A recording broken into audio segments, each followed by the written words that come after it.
You've probably heard about Helldivers 2. How could you have missed it? Since its release at the start of February, it's been all over social media, with gameplay clips both funny and epic in nature, and a whole load of memes to boot. If you still haven't pulled the trigger yet and got yourself a copy for PC or PS5, perhaps you're wondering if this game is for you.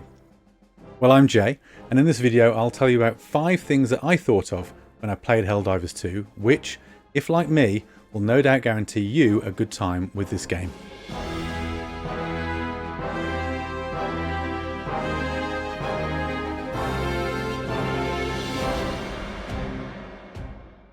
Let's start with the game itself. Helldivers 2 is a frenetic third-person cooperative team shooter developed by Arrowhead Game Studios. It's the follow-up to the original game released in 2015, which was actually a top-down shooter. It allows players to fight for freedom across a hostile galaxy, defending the defenceless and waging war for peace. It's primarily designed for multiplayer co-op on PS5 and PC, where teams of up to 4 players can collaborate, strategize, and complete objectives together. Players take on the role of elite soldiers, the Helldivers, and have access to a variety of superpowered weapons, customizable loadouts, and the ability to call on stratagems during play. You do battle with the Terminids, an alien race of oversized insect-like creatures, and the Automatons, who are a robot army wielding lasers and heavy machinery. Sound good so far? Well, I think if you're a fan of one or more of the next 5 things I'm going to talk about, then this could be a game you'll want to pick up. Let's start with the most obvious inspiration. Since the launch of Helldivers 2, Starship Troopers has seen a resurgence in streams and online purchases, as well as a lot of healthy and at times unfortunately unhealthy debate online about the quality of the original film. Personally, I'm a huge fan of this 90s sci-fi adventure, and I remember seeing it at the cinema in my teens, and for those of a similar age, all I'll say is busy. And if you know, you know. Starship Troopers was released in 1997 and was directed by Paul Verhoeven. The movie is set in a fascist, militaristic future where humans wage war with giant alien bugs, and it follows the story of Johnny Rico, who joins the military to become a citizen and ends up fighting a full-scale war against alien insects. The film is known for its depiction of war-based violence, and it's praised for its satirical and witty take on the military and society. The movie received mixed reviews upon release, but has gained a cult following over the years that followed. It's a fun sci-fi romp with blood and gore and massive alien insects, and what teenage boy doesn't love that, especially in the 90s? Helldivers takes lots of inspiration from this film. It has that satirical edge from the opening recruitment video, all the way through the dialogue, the gameplay, and the overarching tagline of spreading managed democracy. The Terminids also take a lot of inspiration from the bugs in the film. It's very easy to see the parallels between the Helldivers and the Starship Troopers. So if you enjoyed that movie and the tone, then Helldivers could be for you. Next up, we've got Gears of War, a franchise close to my heart. I love the original trilogy from back on the 360 and the accompanying books. Gears of War is a highly acclaimed third-person shooter series developed by Epic Games and published by Microsoft Game Studios, and the series has become one of the best-selling and most popular franchises for the Xbox platform. The gameplay emphasises cover-based combat, and this mechanic, combined with its engaging multiplayer modes, has made Gears of War a staple on Xbox Live. The narrative of Gears of War unfolds on Syrah, a fictional Earth-like planet where human civilization has developed amidst the millennia-long conflict. This tumultuous history culminates in humanity being on the brink of extinction, setting the stage for the series' events. The story follows the soldiers of Delta Squad as they fight to save humanity from the Locust Horde, a race of creatures that emerge from the ground and threaten human existence. The series has expanded beyond video games into novels and comics, enriching the lore and backstory of its universe, with titles like Gears of War Anvil Gate and Gears of War Coalition's End exploring the events and characters in greater depth. Additionally, there have been efforts to adapt Gears of War into a film, with Netflix announcing plans for a feature film and animated series adaptations, although if we'll ever see these come to fruition, who knows, just like the Metal Gear Solid movie, and it's too painful to talk about.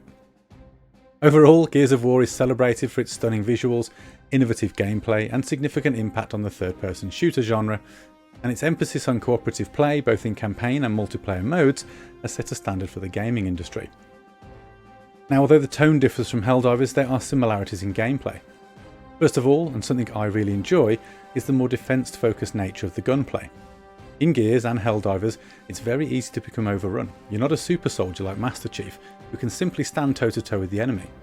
You have to hide, duck and move to stay out of the enemy's attacks.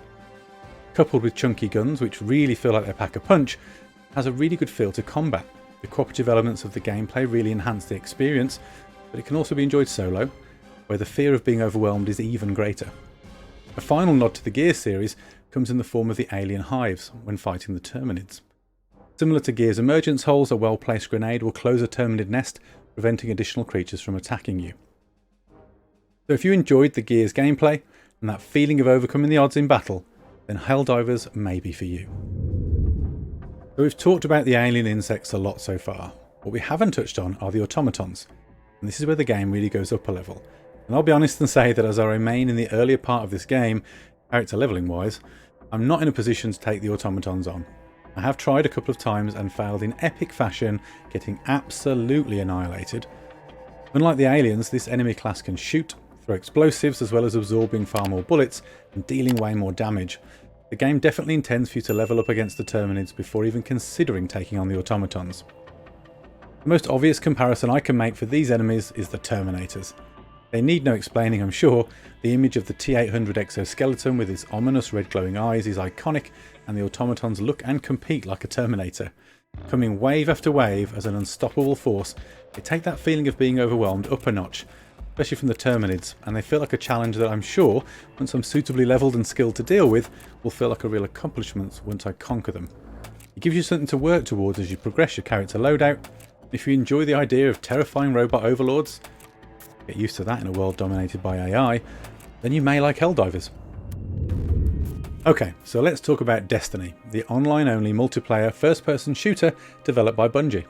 The series is set in a mythic science fiction world about 700 years in the future, following a prosperous period of exploration, peace and technological advancement known as the Golden Age. It features a multiplayer shared world environment with RPG elements. The first game was released worldwide in September 2014, with its sequel Destiny 2 following in September 2017. Destiny was all about its gameplay loop, and it was designed to be at its best when played with friends, but it can be played alone.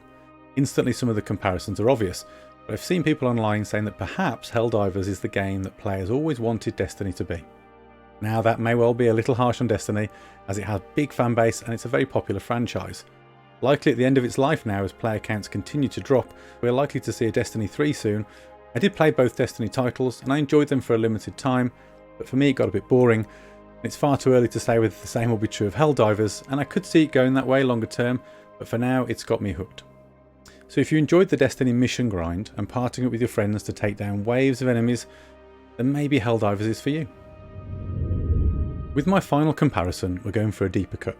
This is one I've not seen talked about online when people discuss Helldivers, but the Capcom franchise Lost Planet was something that I immediately thought of when I started the early missions on Helldivers.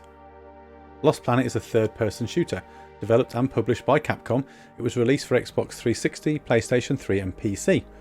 The game's story is set on the fictional planet EDN3 and follows the protagonist Wayne as he battles against various alien creatures and the environment. The game features both a single-player campaign and multiplayer modes supporting up to 16 players online, and although the sequels were not well received, the original game was a genuinely good time. Hitting you against large, insect-like creatures in harsh, cold environments, the single-player element of this game felt a lot like the experience of diving into Helldivers on your own. Excuse the pun. The scale of the enemies and the way that you had to work around their attacks, find their weak spots and gradually take them down felt a lot like how I remember that game playing. Now, it has been a long time since I revisited Lost Planet, and I know many watching this will not have played that title, but if you did and you liked it, then maybe Helldivers is for you. So there are 5 properties that if you like them like I do, it may mean that Helldivers is an experience you should check out. Helldivers offers lots of variety and fun for a modest price tag. In the age of rising game prices and £70 AAA titles, Helldivers is currently priced at $34.99 and is a steal at that price. With customisable ships, characters and weapon sets, a challenging but rewarding learning curve and a satisfying gameplay loop, which is lots of fun whether playing solo or with friends, Helldivers 2 is a must-play for all PS5 and PC players. Let's hope that Sony listens to the unusual noise from PlayStation players to bring this game to Xbox and recruit a whole load more divers to fight for managed democracy. Not before they fix those server capacity issues though. So there you have it. Have you played Helldivers 2? What did you think?